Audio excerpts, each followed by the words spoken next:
السلام علیکم سامعین کرام، فاروق سہیل گوئندی کا سفر نامہ میں ہوں جہاں گرد کا ایک اور مضمون مشہد کا سنہری گنبد پیش خدمت ہے۔ ایک روز صبح سے پہلے روزہ امام رضا سے اذان کی آواز کانوں میں گونجی تو یکا یک فیصلہ کیا کہ فجر کے وقت گلی میں جایا جائے اور نظارہ کیا جائے مشہد کی گلیوں کا۔ مسافر خانے کی گلی کے پہلو میں بڑی شاہراہ واقع تھی جو دیگر ہر طرف سے آنے والی شاہراہوں کی طرح روزہ امام رضا پہنچ کر مکمل ہوتی ہے۔ صبح صبح زائرین کے قافلے بلند آواز میں درود و سلام پڑھتے ہوئے روزہ امام رضا کی جانب بڑھ رہے تھے۔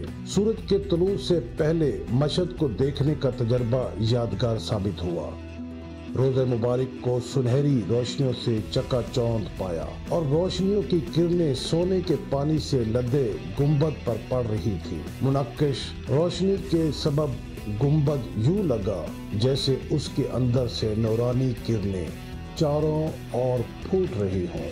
ایرانی فن تعمیر اپنی مثال آپ ہے، اور جب ایرانی اپنے کسی مقدس مقام کی تعمیر کریں تو پھر فن تعمیر اپنے اوج و کمال پر نہ ہو، یہ کیسے ہو سکتا ہے؟ سنہری گنبد مشہد یا ایران ہی نہیں بلکہ ساری دنیا کے اہل تشیع کے لیے ایک خاص دلی اور روحانی اہمیت رکھتا ہے۔ یہ اہل تشیع کا خواب ہوتا ہے کہ دیگر زیارتوں کی طرح اس گنبد تلے آ کر روحانی سکون حاصل کریں۔ امام رضا جب یہاں دفن ہوئے تو یہ ایک گاؤں تھا۔ اہل تشیع کے 8ویں امام کی شہادت کے بعد اسی مناسبت سے ہی یہ عام سی بستی خاص ہوئی اور اس کا نام مشہد پڑ گیا، یعنی جائے شہادت۔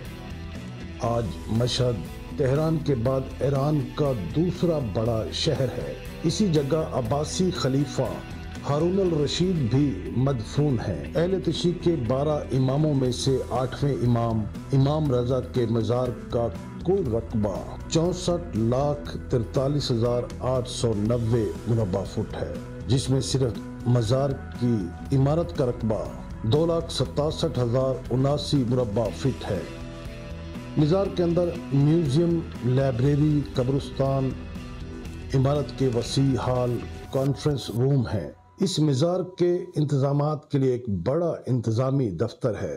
روزہ امام رضا کے کمپلیکس میں موجود مسجد گوہر شاہی رقبے اور نمازیوں کی تعداد کے حوالے سے دنیا کی سب سے بڑی مسجد ہے۔ مزار سے منسلک ایک یونیورسٹی بھی ہے۔ کروڑوں ڈالر سالانہ جو چندہ اکٹھا ہوتا ہے، اس سے شاندار قیام و طعام کا انتظام اور متعدد صنعتیں بھی قائم ہیں۔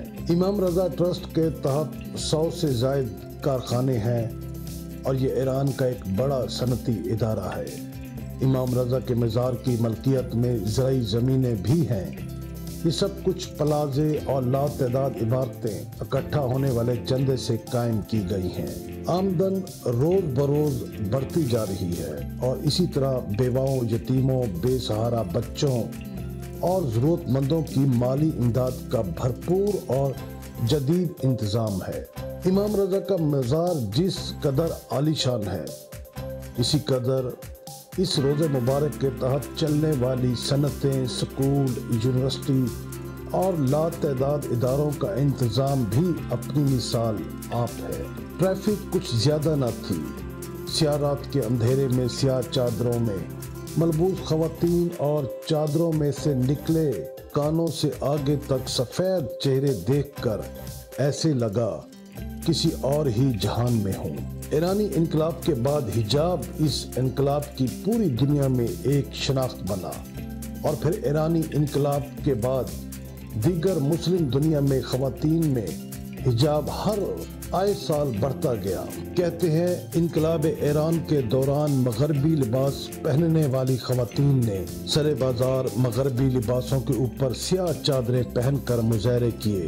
اس کی خلاف ورزی پر سخت سزائیں طے کی گئیں۔ مشہد کا علل صبح نظارہ کرنے کے بعد واپس مسافر خانے میں آیا تو وہاں کا نگران و نگہبان یہ سمجھا کہ میں روزہ مبارک پر حاضری دے کر آ رہا ہوں۔ کوئی بولے فارسی اور اسے میں نہ سنوں۔ کیا ہی شیریں زبان ہے۔ نگران نے سلام آغا کے بعد امام رضا کے مزار پر میری حاضری کی قبولیت کے لیے خوب دعائیں دی، جبکہ میں آوارہ گرد جہاں گرد جو کہ مقدس مزار کی صاف شفاف سڑک کی خاک چھاننے نہیں بلکہ کسی ناکام تلاش میں گلیوں سے آوارہ گردی کر کے واپس آیا تھا، خاموشی سے اپنے کمرے کی طرف بڑھ گیا۔ ایرانی روٹی شاید دنیا کی طویل ترین روٹیوں میں سر فہرست ہے۔ صبح صبح مرد و خواتین اپنے کاندھوں پر 1.5-2 گز روٹی لٹکے یوں چل رہے تھے جیسے کپڑے کا تھان اٹھائے ہوں۔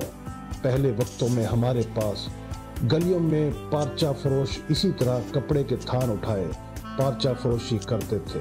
ایران میں سب لوگ روٹی بازار سے خریدتے ہیں۔ ایران میں گھر میں روٹی پکانے کا تصور شاید دیہات میں بھی کم ہے۔ صبح صبح میں نے ایک نان روٹی خریدی جو اگلے 4-5 دن میری بھوک مٹانے کے لیے کافی تھی۔ پیاز، ٹماٹر، نہایت خوشبودار پودینہ، لمبی سبز مرچیں اور کچھ انڈے۔ دن میں 2 بار اسی خوراک پر گزارا میرے لیے کسی عیاشی سے کم نہ تھا۔ مشہد کی سب سے اہم جگہ جو میری صحت میں سر فہرست تھی وہ تو روضہ امام رضا ہی تھی۔ زہدان سے مشہد تک ہم سفر پاکستانی زائرین بھی مجھے روضہ مبارک میں دیکھ کر بڑے متاثر ہوئے، لیکن جہان گھومنے کے لیے بیتاب روح، تاریخ، ہم عصر تاریخ، سماج، تہذیب اور نئے ایران، بادل شاہ ایران یعنی انقلاب میں ڈھلا ایران دیکھنے کا ایک یادگار موقع بنانے میں سرگردہ تھا۔ مشہد کی ایک بڑی شاہراہ کے کنارے کنارے اپنے مسافر خانے سے ادھار میں مانگی بائسکل چلاتے ہوئے اب مجھے ایک ایسے مقام پر جانا تھا کہ اگر کسی پنجابی قوم پرست دانشور کو معلوم ہو جاتا تو شاید مجھے لاہور میں واپس داخل ہی نہ ہونے دیتا۔ نادر شاہ افشار کا مقبرہ سواری کوئی بھی ہو نعمت ہے، اور وہ بھی بدیس میں، اور ایسی سواری جس کے اندر ایندھن ڈالنے کی بھی ضرورت نہ ہو اور نہ ہی ٹریفک کے قوانین دیگر سواریوں کی طرح اس پر لاگو ہوتے ہوں۔ مگر بائسکل چلاتے ہوئے مجھے اپنا زاویہ بنانے میں دشواری پیش آ رہی تھی۔ ہمارے ہاں ٹریفک بائیں ہاتھ چلتی ہے اور ایران میں دائیں ہاتھ۔ ایران کے اس حکمران اور سپہ سالار کا مقبرہ آیت اللہ بہجت سٹریٹ اور شیرازی ایونیو کے نکڑ پر واقع ہے۔ پیڈل مارتے مارتے جب میں مقبرے پر پہنچا تو میری سانسیں پھول چکی تھی، مگر تاریخ کی تلاش میں خوشی سے پھولے نہیں سما رہا تھا۔ ایرانی پارک اور باغات بنانے میں یکتا ہیں۔ اپنے مسافر خانے سے یہاں تک تقریباً 1.25 میل کا سفر تھا جو میں نے تیز رفتاری سے سائیکلنگ کرتے چند منٹوں میں طے کیا۔ نادر شاہ افشار نے اپنی زندگی میں ہی اپنا مقبرہ تیار کروا لیا تھا۔ موجودہ جدید مقبرے کی تعمیر نو 1957 میں شروع ہوئی۔ 1962 میں یہ مقبرہ مکمل ہوا۔ جہاں اب میں کھڑا تھا باغ کے اندر ایک چبوترے پر گھوڑے پر سوار حملہ آور ہوتا ایک جنگجو حکمران کا مجسمہ استادہ تھا، اس کے پیچھے اس کے جرنیل دشمن کو للکارتے ہوئے۔ نادر شاہ افشار ایرانیوں کا ہیرو۔ اوہ، یک میرے اندر کا پنجابی جاگا، قومی تعصب بھرا، اور وہ ساری تاریخ میرے دماغ میں گھوم گئی جو اس حملہ آور کے حوالے سے میں نے پڑھ رکھی تھی، جس نے قتل عام کر کے دہلی میں عملاً خون کی ندیاں بہا ڈالی اور اسی طرح پنجاب بھر اور لاہور میں بھی دردناک قتل عام کیا۔ اپنے وطن کی طرف اس حملہ آور کا گھوڑے پر خون انگیز انداز میں سوار مجسمہ دیکھ کر میرا پنجابی خون کھولنے لگا۔ ہندوستان میں مغل سلطنت کے حتمی زوال کا آغاز در حقیقت اسی حملہ آور کے ہاتھوں ہوا۔ جنگ کرنال 24 فروری 1739 کو ہوئی۔ اس کے مقابل مغل حکمران محمد شاہ تھا جس کے پاس 3 لاکھ سپاہی، 2000 ہاتھی اور 3000 توپیں تھی، جبکہ نادر شاہ کی کل فوج 50,000 پیادوں اور چند توپوں پر مشتمل تھی۔ مغلیہ سلطنت کرنال کے میدان جنگ میں صرف 3 گھنٹوں میں شکست فاش سے دوچار ہو گئی۔ ایرانی حملہ آور نادر شاہ کے سامنے مغل بادشاہ محمد شاہ نے ہتھیار پھینکے اور اس کو دلی جانے کی اجازت دے دی۔ دلی پہنچتے ہی نادر شاہ کے سپاہیوں پر اہل دہلی نے کچھ حملے کیے تو نادر شاہ کے جبر نے جو دلی کا حال کیا وہ تاریخ کا خونی باب ہے۔ ایرانی حملہ آور نے دلی کو لوٹنے اور اہل شہر کے قتل عام کا حکم صادر کیا اور یوں 30,000 ہندوستانی مسلمان اس قتل عام کی نظر ہوئے، جبکہ اس ساری جنگ و جدل میں صرف 1100 ایرانی ہلاک ہوئے۔ مغل بادشاہ محمد شاہ کو بے تحاشا ٹیکس اور دریائے سندھ کے ارد گرد وسیع خطہ نادر شاہ کے حوالے کرنا پڑا۔ یہ ایرانی نپولین دنیا کا سب سے بڑا اور مشہور زمانہ ہیرا کوہ نور لوٹ کر اپنے ساتھ ایران لے گیا۔ بعد میں 1833 میں پنجاب کا مہاراجہ رنجیت سنگھ شاہ شجاع درانی سے یہ نایاب ہیرا واپس لینے میں کامیاب ہوا اور اب یہ ہیرا برطانوی تاج میں جڑا ہوا ہے۔ جنگ کرنال میں مغلیہ سلطنت کی عسکری اور ریاستی طاقت بے نقاب ہوئی اور اسی جنگ نے ایسٹ انڈیا کمپنی کو مغلیہ سلطنت کی کمزوریوں سے آخری آگاہی دی، جس کے بعد انہوں نے ہندوستان میں نو آبادیاتی نظام قائم کرنے کے لیے تیز رفتاری اختیار کی۔ نادر شاہ ایرانی تاریخ کا فخر تو ہے، مگر ایک جابر اور سفاک فاتح کے طور پر بھی جانا جاتا ہے۔